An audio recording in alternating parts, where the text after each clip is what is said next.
Capítulo 22. Me parecía que el tren no avanzaba. Llegué a Bougival a las 2. No había iluminada ni una ventana de la casa y llamé sin que nadie me respondiera. Era la primera vez que me sucedía una cosa parecida. Al fin se presentó el jardinero. Entré. Apareció Nanin con una luz. Llegué a la habitación de Margaret. ¿Dónde está la señora? La señora se ha ido a París, respondió Nanin. ¿A París? Sí, señor. ¿Cuándo? 1 hora después que usted. Y no le ha dejado nada para mí. Nada. Nanin se retiró. Es capaz de haberse asustado, pensé, y haberse ido a París para cerciorarse de que la visita que le dije que iba a hacer a mi padre no era pretexto para tener un día de libertad. Quizás Prudence le haya escrito por algún asunto importante, me dije cuando estuve solo, pero yo había visto a Prudence a mi llegada y no me había dicho nada que pudiese hacerme suponer que había escrito a Margaret. De pronto me acordé de la pregunta que me había hecho la señora Duvernoy cuando le dije que Margaret estaba enferma. ¿Entonces no vendrá hoy? Al mismo tiempo recordé la turbación de Prudence cuando la miré después de aquella frase que parecía delatar una cita. A ese recuerdo se unía el de las lágrimas de Margaret durante todo el día, las lágrimas que el buen recibimiento de mi padre me había hecho olvidar un poco. Desde aquel momento todos los incidentes de la jornada fueron a congregarse en torno a mi primera sospecha y la fijaron tan sólidamente en mi espíritu que todo la confirmó hasta la clemencia paterna. Margaret casi me había exigido que yo fuera a París. Afectó tranquilamente cuando le propuse quedarme con ella. Había caído en una trampa, me estaba engañando Margaret, había contado con estar de vuelta con tiempo suficiente para que yo no me diera cuenta de su ausencia y la había retenido un imprevisto, porque no había dicho nada a Nanin o porque no me había escrito. ¿Qué querían decir aquellas lágrimas, aquella ausencia, aquel misterio? Eso era lo que me preguntaba con espanto, en medio de la habitación vacía con los ojos fijos en el reloj de la pared, que al marcar las 12 de la noche parecían decirme que era demasiado tarde para que siguiera esperando ver aparecer a mi amante. Sin embargo, después de las medidas que acabamos de tomar, con el sacrificio ofrecido y aceptado, ¿era verosímil que me engañara? No, intenté rechazar las primeras suposiciones. La pobre chica habría encontrado un comprador para su mobiliario y se habrá ido a París para cerrar el trato. No habrá querido avisarme, pues sabe que, aunque la acepto, esa venta, necesaria para nuestra felicidad futura, me resulta penosa. Y habría tenido miedo de herir mi propio amor y mi delicadeza hablándome de ella. Prefiere no volver a aparecer hasta que todo haya terminado. Prudence la guardaba evidentemente para eso, y se ha delatado ante mí. Margaret no habría podido terminar hoy la venta y dormirá en su casa, o incluso puede que llegue un momento a otro, pues debe de sospechar mi inquietud y ciertamente no querrá dejarme aquí. Pero entonces, ¿a qué vienen las lágrimas? Sin duda, pese a su amor por mí, la pobre chica no habrá podido decidirse sin llorar, abandonar el lujo en medio del que ha vivido hasta el presente y la hacía dichosa y envidiada. Yo perdonaba de buena gana tales sentimientos a Margaret. La esperaba con impaciencia para decirle, cubriéndola de besos, que había adivinado la causa de su misteriosa ausencia. Sin embargo, la noche avanzaba y Margaret no llegaba. La inquietud fue estrechando poco a poco su círculo y me oprimía el corazón y la cabeza. ¿Qué le habría ocurrido? Quizás estaba herida, enferma, muerta. Quizás vería llegar un mensajero anunciándome algún doloroso accidente. Quizás la aurora me sorprendería en medio de mis incertidumbres y temores. La idea de que Margaret me estuviera engañando en el mismo momento en el que yo la esperaba entre los terrores de su ausencia me causaba... No volvió a ocurrírseme. Hacía falta una causa independiente de su voluntad para retenerla lejos de mí.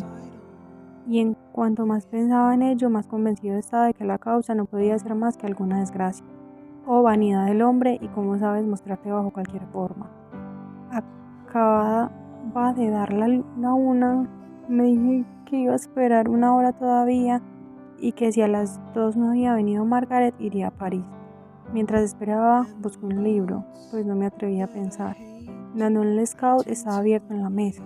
Me pareció que en ciertos lugares las páginas estaban mojadas como por lágrimas. Después de haberlo hojeado, volví a cerrar el libro, pues, a través del velo de mis dudas, sus caracteres me parecían vacíos de sentido.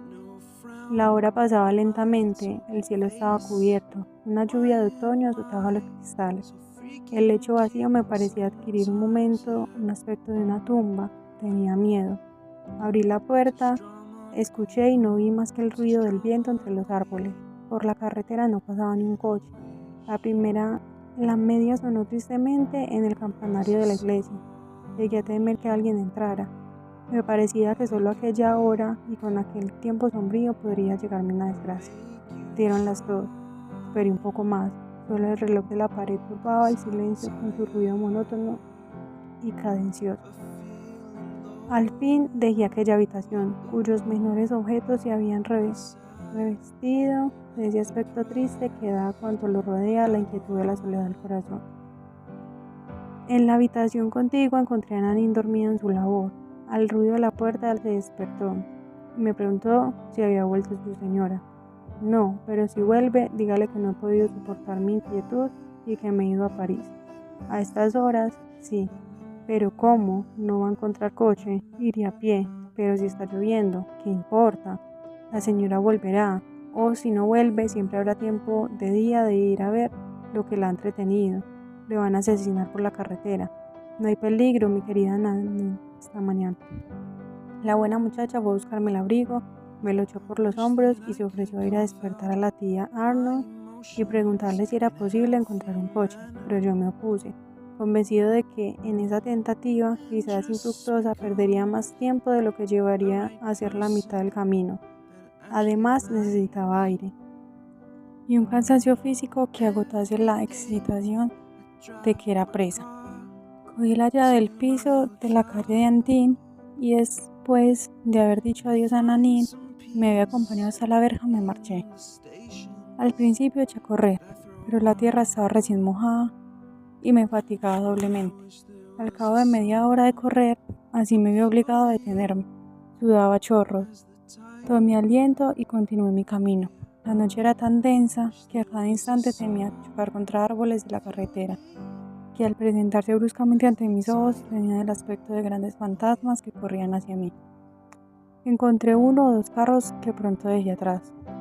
Una calesa se dirigía a trote largo hacia Bunchival. En el momento en el que pasaba ante mí me saltó la esperanza de que Margaret iba en ella. Me detuve gritando, «Margaret, Margaret», pero nadie me respondió y la calesa continuó su camino. La miré alejarse y eché a andar otra vez. Tardé 2 horas en llegar a la puerta de El Toy. La vista de París me dio fuerza y bajé corriendo a la larga avenida que tantas veces había recorrido. Aquella noche no pasaba nadie por allí. Diríase que paseaba por una ciudad muerta. Empezaba a romper el día. Cuando llegué a la calle de Antin, la gran ciudad empezaba ya a removerse un poco antes de despertarse del todo. En el momento en que yo entraba a la casa de Margaret, daban las 5 en la iglesia de Saint-Roch. Di mi nombre al portero, el cual había recibido ya no pocas monedas mías de 20 francos para saber que podía ir a casa de la señora Gautier a las 5 de la mañana. Pasé, pues, sin obstáculo. Hubiese podido preguntarle si Margaret estaba en casa, pero habría respondido que no, y prefería dudar 2 minutos más, pues dudando esperaba todavía. Presté oídos a la puerta, intentando sorprender un ruido, un movimiento. Nada. El silencio del campo parecía haber llegado hasta allí. Abrí la puerta y entré. Todas las cortinas estaban herméticamente cerradas. Corrí las del comedor, me dirigí hacia el dormitorio y empujé la puerta. Salté sobre el cordón de las cortinas y tiré violentamente de él. Se abrieron las cortinas, entró un tenue rayo de luz y corrí hacia la cama. Estaba vacía. Abrí las puertas una tras otra, entré en todas las habitaciones, nadie. Para volverse loco. Pasé al cuarto de aseo y abrí la ventana y llamé repetidas veces a Prudence. La ventana de la señora Dunno siguió cerrada. Entonces bajé a ver al portero y le pregunté si la señora Gautier había venido a su casa durante el día. Sí, me respondió aquel hombre, con la señora Duvernoy. Y no ha dejado ningún recado para mí, nada. ¿Sabe lo que han hecho después? Han subido a un coche. ¿Qué clase de coche? Un coupé particular. ¿Qué significaba todo aquello? Llamé a la puerta vecina. ¿Dónde va usted?, me preguntó el portero después de abrirme. A casa de la señora Duvernoy. No ha vuelto. ¿Está seguro? Sí, señor. Incluso tengo aquí una carta que trajeron para ella ayer por la noche y que aún no le he podido entregar. Y el portero me enseñó una carta a la que eché hábilmente una mirada. Conocí la letra, tomé la carta. En la señal de lo siguiente: señor no, para entregarle al señor Duval. Esta carta es para mí, le di al portero mostrándole la seña. ¿Es usted el señor Duval? Me respondió acá el hombre, sí. Ah, ya lo conozco, yo solía venir a menudo a la casa de la señora Duvernoy. Una vez en la calle rompí el sello de la carta. Un rayo que hubiera caído en mis pies no me hubiera causado más espanto que aquella lectura. Armand, cuando lea esta carta ya seré un amante de otro hombre, así que todo ha terminado entre nosotros. Vuelva con su padre, amigo mío.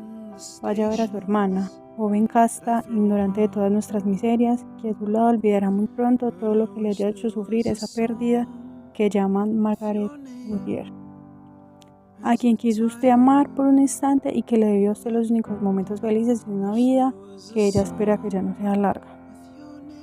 Cuando hube leído la última palabra creí que iba a volverme loco. Por un momento tuve realmente miedo de caer sobre el pavimento de la calle. Una nube me pasó por los ojos y la sangre me golpeaba por las sienes.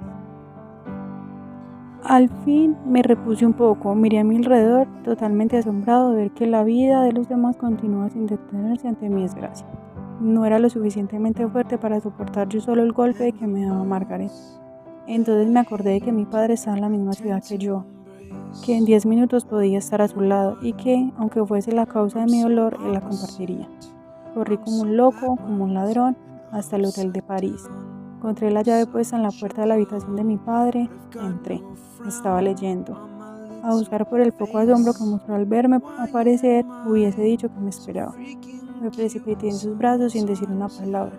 Le di la carta de Margaret y dejándome caer delante de su cama, lloré a lágrima viva.